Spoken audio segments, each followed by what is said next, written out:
بەنای خدای بەخشندەی میهرەبان بینەرانی ئازیز و خۆشەویستی کەناڵی ئاسمانی پەیام ئازیزانی بەرنامەی ڕسەی زانایان سەلامی خوای گەورەتان لەسەر بێ خۆشحاڵ و شادومانین کە لە خزمەتان دەبین بۆ پێشکەشکردنی ئەڵقەیشتری بەرنامەی ڕچە بۆ ئەڵقەی ئەمجارە ڕچەمان هێناوەتە چەمچەماڵ بۆ خزمەتی مامۆستایەکی ناوداری ئەو دەبەرە بنێوی ڕێزدار جەنابی مامۆستا مەلا عەباس عەلی ئاوبارەی دەخوازین ئەوەی ئەزیز و خۆشەویستا دواساتی بەرنامە بینەرمان بن بۆی بێکەوە ڕوو بچین لە ژیان و خزمەت و پلە و پێگە و پای ئەو مامۆستا ئەزیزە بینەرمان بن.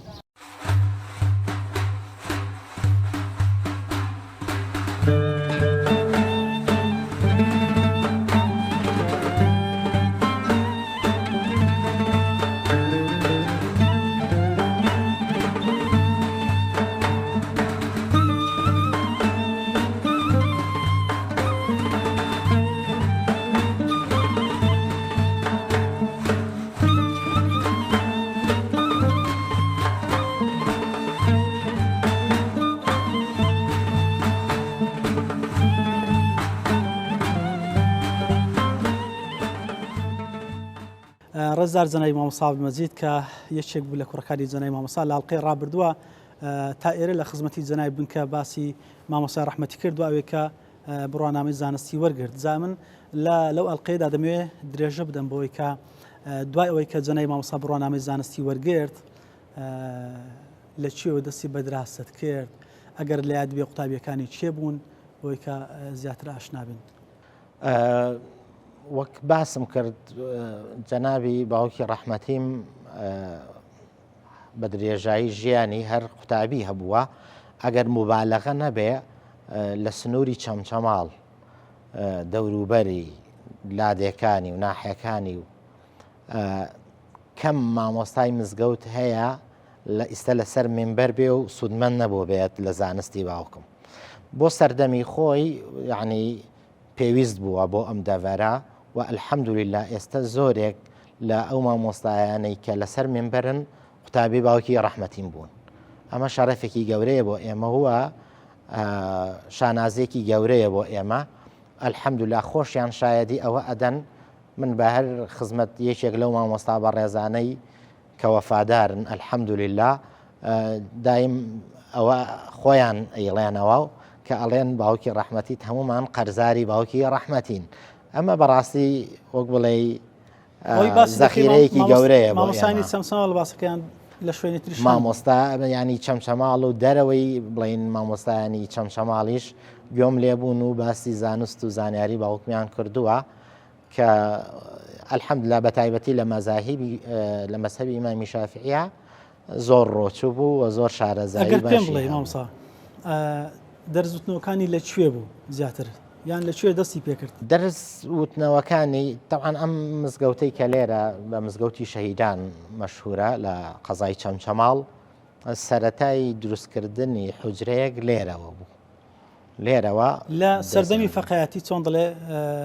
لە مستعیداتی دەرسی وتۆتەوە بەڵام دوای بڕوانامەی زانستی کە خۆی قوتابی هەبوو بن لێرە بووانە دوای ئەوەی کە وەک بڵێ حوجرەی سەربەخۆی هەبوو بێ لە مزگەوتەوە بڵێ بەڵێ قوتابیەکانی چۆن بوو چەند بوون؟ نزیکەی من کە لە کتێبەکان ژیاننامەیمان نووسیوە نزیکەی 25 مامۆستا ئەوەنەی بە خەیاڵما هاتبێت تۆمارم کردووە کە ئێستا مامۆستای ئاینین و بڵین ئەرکی مامۆستای ئاینی ئەبینن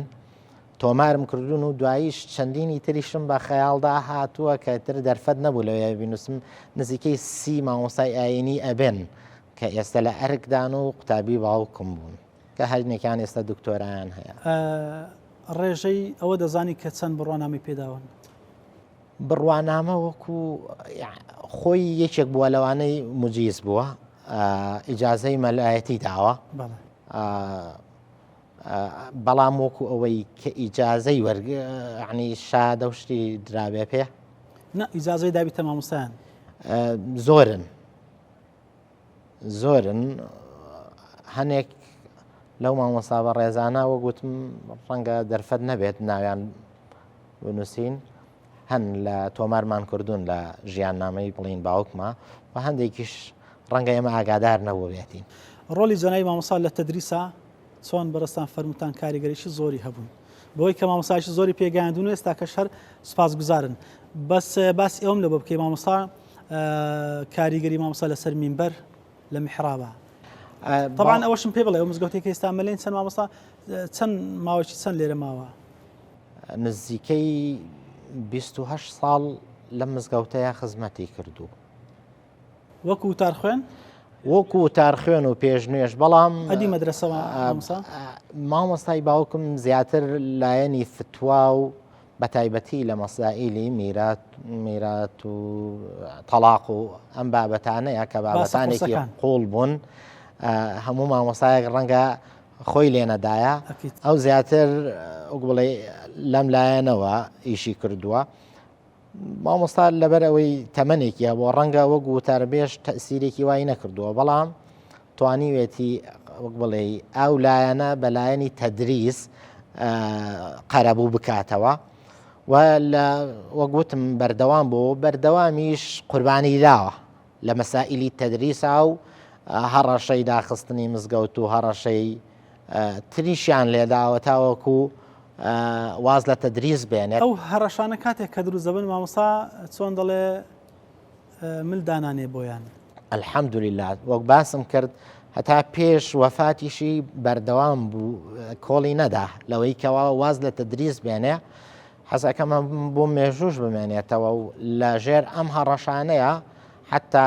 دوای نێوەڕوانێک دەچێتەوە ماڵ و ئەوێ ئیسراحەت بکات لە دوای نێمەڕوانێک ئەو جیهەتەی کە هەڕەشەیان لێدا بوو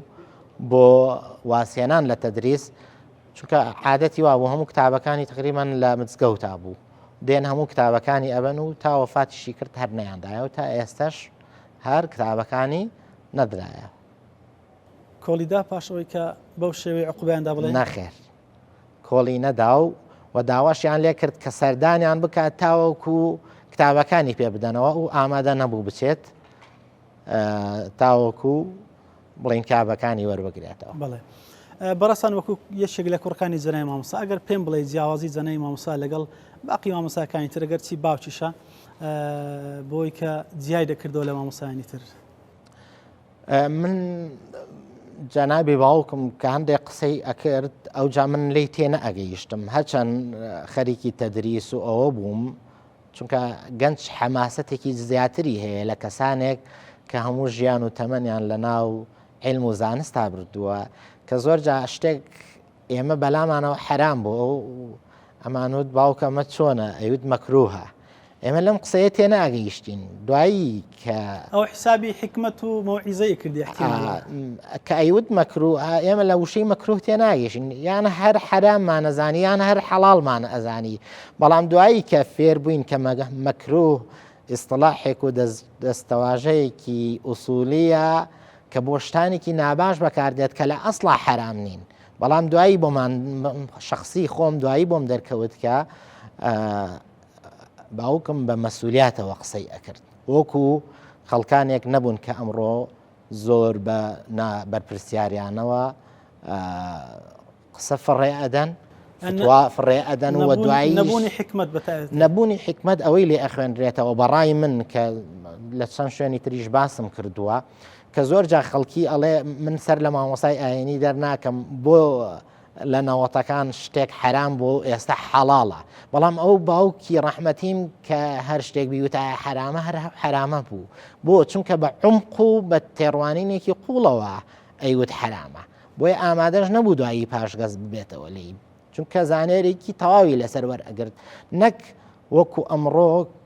یعنی زۆر بە سادەیەوە شتێک پێت حرامە و دواییت ئەبێتەوە ئەوە بێ زانستیە مامۆستاوانە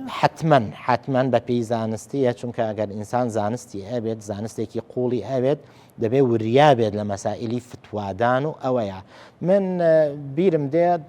لە تقریبەن کۆتایی نەوەتەکان بوو هەردووکمان لە مزگەوتێک بووین مامۆستایەک زۆر بە حەماسەتەوە وتاری ئەدا ئێمەش حەقیقەت ئەوەمان بەلاخۆش بوو گەنج و ئەوە بووین هاتمەوە وتم باوە بەڕاستی مەلایە زیرەک و ئەوەیە سەیرێکی کردم و وتی کوڕم احتمال لە زەردەخنەش وتی مامۆستا هەر ئەوە نییە مامۆستای شەرعزان هەر ئەوە نییە دوو ئاەت و دوو حەدیث لەبەر بکات و بێت لەسەر مینبەرەوە بیڵێ مامۆستا ئەوەیە لە شەرع بزانێ. دوایی لەم قسەیە حاڵی بووم ڕاستە خەڵکانێک هەن ڕەنگە هەر ئاەت و فەرموودە لەبەر بکەن و لە مانای قوڵی ئەمانەش حاڵی نەبن، بەڵام لای خەڵکی بوونەتە گوڵی چەق و قوتبی زەمانە بەڕاستی ئەوەی تێگەیاندم کە مامۆستا تەنها بریتی نیە لەوەی ئاەت و فەرموودە بۆ خەڵک بخوێنیتەوە. حتمما زانا و تاربێش جیاوازن. جیاوازە. بەڵێ مامۆستای بەڕێزیەشێک بوو لە زاناکانی نێودێ ناوداری کورد کە جێگەی فەخر و شانازی هەمومانەکە مامۆستا گەلێکی زۆری پێگاندون وەکو سەدەقە جاری لە دوای خۆی جێی هێشتون. ئێوە وەکو کورد چەندە شانازی دەکەن بۆی کە کوڕی ئەو مامۆستا بەڕێزن؟ وەڵاهی حتمما یەکێک لەو شتانەی کە ئەڵێ بەدیلی نییە باوکە یاخود دایکە ئەمانە بەدیلیان نییە، یعنی ڕەنگە ئینسان بە لە دەستدانی باوک یاخود دایک هەست بەوە بکە کە چ گەوهەرێکی لە دەست چوو. ئێمە یعنی ئێستا هەست بەوە ئەکەین کە ئەچینە شوێنێک خەڵکی ئەبیستین ئەڵێن ئەمە کوڕی مامۆستا مەلا عەباسە، یعنی خەڵکی بەڕاستی حرمەتێکی تایبەتیان بۆ هەبووە، ڕەنگە من نەناسێ ئێمە ئەبینە معەڕەف بیلئیضافە، ئێمە بە بۆنەی ئەوانەوە ناسرین. شانازێکی زۆر گەورەیە بۆ ئێمە کە خەڵکێک حرمەت ئەکرێت ئەڵهێ باوکتان وابوون قەرزاری باوکتانین، بەڕاستی ئەمە بۆ ئێمە هەموو شتێکە. خدای گەورە زانەکان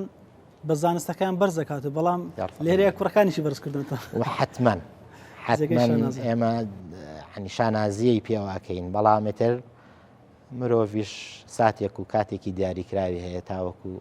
دنیا بجێرێ. گرنگ ئەوەی مرۆڤ پێش ئەوەی ژیان بەجێ بێڵێت بتوانێت شوێن پەنجەی خۆی بەجێ بێڵێت لە دنیاە ئەمجا سەفەری قیامەت بکا. بەڕاستی ئەمە کارێکی گەورەیە. ئەلحەمدولیلا باوکمان لەم خاڵەیە پێشەنگ بووە. هەڵوێستێک موقیفێک هەڵوێستێکی زەنەی مامۆستا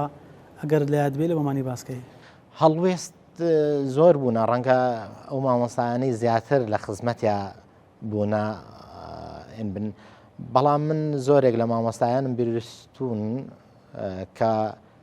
یەکێک لە قەزەکان کە مەسەلەی فتوایە چێتە لای مامۆستا عەبدولکەریمی مودەڕیس لە بەغا، تر مامۆستا عەبدولکەریمی مودەڕیسیش گوایە پرسیاری لێ ئەکا جەنابتان لە کوێوە هاتوون، ئەویش باسی دەڤەری چەمچەماڵەکە، ئەویش هەرچەند باوکمی نەبینیوە و بەڵام بیستویەتی ناوانگی بیستووە، ئەڵێ ئەم فتوایە بەرەوە وەلای مامۆستا عەباس تاوەکو ئەو سەی لەسەر بکە.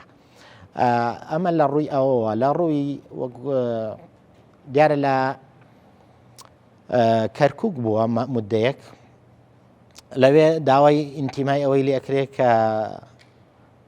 ئینتیمای بۆ حیزبی بەعەس هەبێت تاوەکو موچەیەکی باشی بۆ ببڕنەوە، دیاراویش ئامادە نابێت بڵێ ئینتیمای بۆ حیزبی بەعەس هەبێت، ئەوانیش دوای مودەیەک ناچار بەوە ئەبن کە تەرحیلی بکەن، ڕاپێکی ئەوەی بکەن و بێتە چەمچەماڵدا بنیشێ. باسکردن لە ژیانی زەنەی مامۆستا بەبەرنامەیەک و دوان تەواو نابێ، ئەگەرچی مامۆستایانی مجاز و لە قوتابیەکانی تریشی دەدوێنین، بەڵام ئەوەی بەڕێستان پێتان باش بێت لە کۆتایی قسەکانتانە بڵێن ئەمە لە خزمەتان. من دەستخۆشی تەواوم بۆ بەڕێستان هەیە، چونکە ماندوو بوون، خوای گەورە سەربەرزتان بکە، ئێوەش بەڕاستی جێی شانازین تاوەکو بتوانن ڕێچکەی زانایان لە کوردستانە ون نەبێت و ئەمانە تۆمار بکەن بۆ مێژوو تاوەکو خەڵکانێک بزانن لە کووردا خەڵکانێکی زانا و شارەزا هەبووە لە دین، هیچی کەمتر نەبووە لەو زانا بە ڕێزانەی کە لە وڵاتانی جیهانی ئیسلامی ترا هەبوون. ئەمە مای شانازیە هەم بۆ بەڕێستان کە بە ئەرکێکی وا گەورە هەستاون. من دەستخۆشیم بۆتان هەیە و نەسیحەتێکی بڵێ برایەنەشم بۆ هەموو ئەو مامۆستا بەڕێزانەی کە تازە دەستیان منبەریان گرتووە وریابن لە مەسائیلی فتوادانە، چونکە باوکی ڕەحمەتیم زۆر حەزەری ئەکرد لە مەسائیلی فتوایە کە ڕەنگە بەلای ئێمە یەنجەوە زۆر ئاسایی بووایە، بەڵام دوایی بۆمان دەرکەوت زۆرێک لە فتواکان ئیجماع نەبوو ناباوە بێ خلافات و مەسائلی خلافات نایکێنە مەسائلێکی حەسمی و بڕاوە من دەستخۆشیم بۆتانەوەی و خۆی گەورە موفق و سەربەرزتانکە.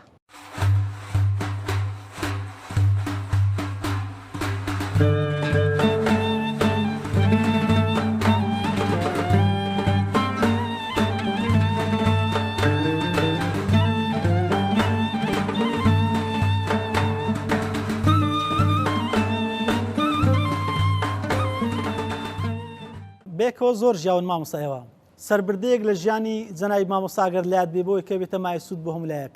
وڵی طبعا مامۆستا ئێمە لە وەگوتم لە ساڵی وەبزانم من لە 85 کە تەرحیل کراینە ئێم شارە لە 86 ئیتر من هاتمە ئێرە ئیتر مامۆستا لە لە 87 ئەوانەکان تەرحیل کرای ئێرە هەر بەیەکەوە بووین و ئیتر مامۆستا لەگەڵ ئەوەشا مەجلیسی زۆر خۆش بوو مەجلیسی قسە و گفتوگۆ و بەسەرهات و ئەمانش زۆر خۆش بوو بەیەکەوە بەهارە و سەیران و ئەمانشمانە کرد لەگەڵ فەقیەکان و اینجا مامۆستا بەڕاستی زۆر زۆر لە هەموو ڕووەکانەوە چونکە متەواضیع و خۆنەویست و ماندوونە ناز بوو مامۆستا لەوە نەبڕی لە ڕوویەکەوە لە شتێکەوە لە هەموو ڕووەکانی دنیاوە خزمەتێکی زۆر زۆری هەبوو و من هەر واستەی مامۆستاشەوە ئێمە لەم مزگەوتی شەهیدانە مەدرسەی شفەقیەتیماندانە نامەنا مەدرسەی ئیمامی شافعی بە پاڵپشتی مامۆستا بوو ئەگەر هەرچەند بە لێرە مەلا بووم بەڵام ئەو پاڵپشتم نەبوایە ئەو نەبوایە هەر ناکرا هەر نابوو الحەمدولایە ئێستا کۆمەڵێک فەقەی لەو کاتێ هاتنە ئێرە ئێستا ماشەڵڵا هەمویان مامۆستای چاکن بعضیشان ماجستێریان هەیە بعضیشان دکتۆراشیان هەیە ئیتر هەمویان ئیمام و خەتیبن بعضیشان مدەڕیسن لە ئەوقاف تەعین بوون بعضیشان لە وەزارەتی تەربیەوانە تەعین بوون یعنی هەمووی بە پاڵپشتی مامۆستا بوو الحەمدوللا بۆ خێر و بەرەکەتێک هەم بۆ منیش و بۆ مزگەوتەکەش ئەو مدەیە بەڕاستی بەرەکەتێکی زۆر بوو هەموو بەرەکەتی مامۆستا مەلا عەباس بوو خوای گەورە دەرەجەی عالی بکە. شتێک ئەگە بتوێت لە ژیانی مامۆستا باسکەی لە خزمەتی مامۆستا. وەڵاهی طبعا من ئەواڵێم ژیانی ئەو پیاوانە هەر ئەوەنی ئێمە یادیان بکەین بەڕاستی ئەبێ ئێمە ئیقتیدا بکەین بە کردارەکانیان بەڕاستی مەلایەتی و سلکی مەلایەتی ئەوە نییە ئێستا بەسەر ئەم خەڵکی ئەم زەمانە بەشێکی سادەی سیرکەن و وەکو لاوەشی سەیریکەن من پێم وایە نەک ئێمە خۆمان بەلایەن لەبەر خۆمان بەڵام لەبەر کۆمەلگا لەبەر مستەمع لەبەر خەڵک لەبەر ژان لەبەر ئەخلاق لەبەر ڕەوشت لەبەر بەڕاستی زەرورە لە هەموو کات و ساتێکا دەست بەدەست یعنی ئەمما مۆستایانی قەدیم ئەو مەدرسیان دا دەست ئێمە دەست ئەوەی تر ئەو بێ دەست ئەوەی تر مەدرسە نەبڕێ مەدرسەی فەقیهەتی هەر بمێنێ هەر بەردەوام بێ خوێندن و دراسە هەر بمێنێ چونکە بەڕاستی حوجرە بەرەکەتە ئەو کەسی کە پەروەردەی حوجرەی مزگەوت بێ خێری هەیە بۆ نەفسی خۆی بۆ ماڵ و عایلەی بۆ خاک و وڵات و نیشتیمانی بۆ کەسوکاری بۆ هەموو ڕوح لەبەران بۆیە من وەسیەتم ئەوەیە ئینشەڵڵاو تەعالا مامۆستاکانمان مامۆستایانی ئاینی ئەوانەی کە ئێستا لە ژیان ناین قسوور نەکەین بۆ پێگەیاندنی چینێکی تازەی مامۆستای چاک لە ڕووی وەکو دەوری فەقیهەتی لە علومەکانە هەندێک علومی زیادەشی بخرێتە سەر بۆ ئەوەی لە بەعد شتی تریشا کە سەردەمیانە شارەزایی ببێ بەڵام من هەر وەسیەتم ئەوەیە ئێستا من خۆم خانەنشین بووم لە مانگی پارمانگی حەوت ئێستا خەفەتە خۆم لێ بخوایە لەو تەقسیرانەم ببووری کە لە حدود لە کاتی وەزیفەکەی بینیم چکۆ وەزیفەی مەلایەتی ئیمامی خەتیبی مصلیحی ئاشتەوایی کەسایەتی قسەی خێری لە بینی ژنومێردێکەوە لە بینی خەڵکەوە لە ئیتر کاری مەلا کارێکی قورسە بەڵام خێر و بێرێکی گەورەی هەیە ئینشەڵڵاو تەعالا مامۆستایان بێخەم نەبن هەر مامۆستایەک ئەتوانێت لە مزگەوتەکەی خۆی چەند فەقێیەک ئێستا وەبزانم ئەمریش هەیە لە وەزارەت و ئەوانە ئەمریان ئەدەنێ پاڵپشتیانەکەن ناوێن ئەنووسن وەکو ڕەسمی تاقیکردنەوەشیان بۆ ئەکەن و ئەتوانن وەکو دیراسی ڕەسمی شەهادەکانیان قبوڵ بکرێ لە هەر مزگەوتێکە مەجال هەیە دەست بکرێتەوە بە بوژانەوەی حوجرا چکۆ ئێستا من لە تاریخا کتێبەکانە خوێنمەوە لە هەر پیاوێکی قەدیمی تەمەنەکانی زوو سەیرەکەی تا لە پیاوە دنیایەکان ئەلێ لە کاتی خۆی مناڵ بوو ماڵمان جیران فڵان مزگەوت بوو لەوێ لای مامۆستا قورئان مەخوێن یعنی لە قەدیمەوە ئەمە هاتووە ئێستا نەبڕێتەوە ئەمە هەر گەشەی پێ بدرێ ئینشەڵڵاو تەعالا وەکو مامۆستا مەلا عەباس و مامۆستا سەید ئەحمەد و ئەو مامۆستا بەڕێزانی کە ئێمە لە خزمەتیان نابووین خوا دەرەجەیان عالیکە بەڕاستی ئەوان قسووریان نەکرد مامۆستا ئەلە مزگەوتە حەل لە بەیانەوە چێشتەناوێکی زوو هاتە ئێرە نوێ چێشتەناوی ئەکرد و دەستی کرد بە دەرزگوت و تانی وەڕۆ نانێ بە پەلەیە خوارد و ئەهاتەوە تا ئێوارە مامۆستا ئەمە ئیشی بوو هەموو بەیانیانێکیش ڕەنگە بڵێم نازانم 20 دقە نیم سەعات شەیماوە لە مزگەوت بووە ئەو مامۆستانە ئەوهاب لەگەڵ دین و دینداری و دەرس و دروست و خزمەتی فەقیه و دین و دینداری و ئەخلاق و ڕەوشی خەڵکیان کردووە اینجا بە کۆمەڵ خەڵکی گەڕک پیا و ماقوڕان و پیا و ڕیسپیان هاتنە خزمەتی دانیشتن قسەی خۆش و سوعبەت و باسی دین و دینداری و مەسائلی شەرع و فقیهان لا حەلە کرد بەڕاستی ئەو پیاوانە مەتحوسەنیان تەواو نابێ کە بەڕاستی ئومەتێک بوون بەتانیا بۆ خۆیان لەو کات و سەر بەتامام مەسەمەد عەباس بەڕاستی لە هەموو ڕووەکان و لە ڕووی علم و زانست و کەسایەتی و شخصیەت و سەنگینی و ئیتر بەڕاستی قسە خۆشی و علم و زانست و خۆنەویستی و جهد و تااقەتی تەواو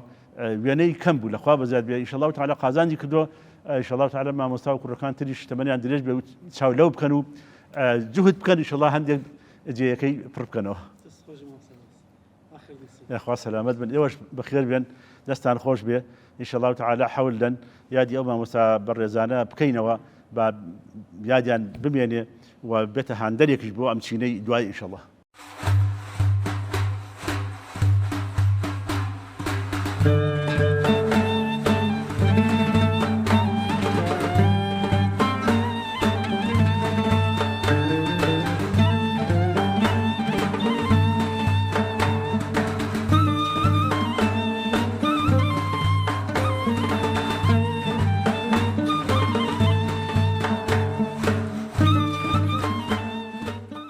خاڵێکی تر کە مامۆستا جەنابی هەیە زۆر حەزی لە میوان بوو کە بچووتایەتە ماڵی تەریقە بوویتەوە زۆر میوان دۆست بوو زۆر ئیستیقبالی میوانی بە جوانی ئەکرد زۆر حەزی لێ بوو لە ماڵی دانیشی لە ماڵی نان خۆی کە ئەمەیەکێکە لە ڕەوشتە بەرزەکانی زانایان و ئەو پیاوە گەورانەی کە لە ناو دینا پێگەیون بۆیە ژیانی مامۆستا ئەگەر بمانەوێت لە چەند دەقیقەیەکە باسی کەین ژیانی پڕێتی لە جوهد و لە خەبات و لە تێکۆشان مامۆستا تەمەن مامۆستا لە فیقی شافعیە زۆر متەمەکین بوو بە تایبەتی لە علمی میراتە بە تایبەتی لە علمی فەرائیضە زۆر متەمەکین بوو مەسائلی فەرائیضی لعاسینە ئەبوو کە علمی فەرائیض پێڵێن نصف العلم وأول علم يقبض مامۆستا هەر مەسائلێکی فەرائیزی بۆ بڕۆشتایە بە لەحزەیەکی کەم قەڵەمەکەی دەرەکرد و جوابی سوالەکە ئێدایەوە بۆی حلەکردن لەبەرەوە مامۆستاوەکو عەرزم کردن لەو ڕۆژەی کە ئیجازەی علمی وەرگرتووە هەتا ئەو ڕۆژەی لە دنیا دەرچووە لە تەدریسدا نەبڕاوە و لە خزمەتی مزگەوت و لە خزمەتی وەڵامی شەرعی خەڵکا بووە خوای گەورە بۆ خاتی گەورەی خۆی قەبری پڕنوورکە و جوهد و جیهادی لێ قبوولکە و لەگەڵ زانایان و علەمایانی گەورە و پێغەمبەران و شەهیدان ئێمە و ئەویش کۆ بکاتەوە خوای گەورە تۆفیقی هەموو زانایان بدا چاو لە جەنابی مامۆستا مەلا عەباس بکەین عمری خۆمان تەرخان کەین بۆ گەیاندنی ئیسلام بۆ پشتگیری مسلمانان چونکە بەڕاستی من ئەوەی لە مامۆستان بینی گوێی بە هیچ جۆرە ئەشکەنجە و ئازارێک نەدا هەموو جۆرەکانی عەزیەت و ئازاری قبول کرد لە پێناوی گەیاندنی بانگەوازی ئیسلامیە خوای گەورە لێ قبولکە.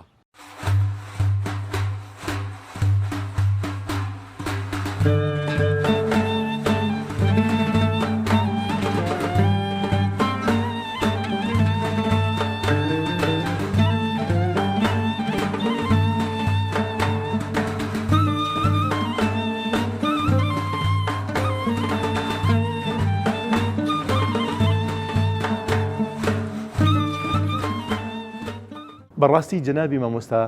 وەکوتم لە ڕووی عیبادەتیەوە زۆر کەمیوێنە بوو لە ڕووی علمیەوە شافعیەکی سەردەمی خۆی بوو ئێستاش ئێمە بەڕاستی کاتێک لە کتێبەکە ملاحەزەکانی ئەو و ئێستاش کە ناوی ئەو دەهێنین ئێستاش ئەو چەند وێنەی کە لە خزمەتی ئەوە گرتوومە ئێستاش تام و چەژی لێ دەبینین و تام و چەش لە ئەو شێوازی عیبادەتی لەش سووکی ڕوح سووکی ئیلتیزامی بە جلوبەرگی مەلایەتیەوە تا وەفاتیشی کرد هەر ئەو جلە قەدیمەکەەوە و چاکەتە قەدیمەکەی لە بەرابوو و ڕۆژێک لە ڕۆژان نەت ئەبینی تەنانەت بۆ دەستنوێژگرتنی شەچوو جامانەکەی مێزەرە سپێکەی دانانە بەڕاستی مامۆستا لە هەر گۆشەیەکەوە لە خزمەتی دەدوی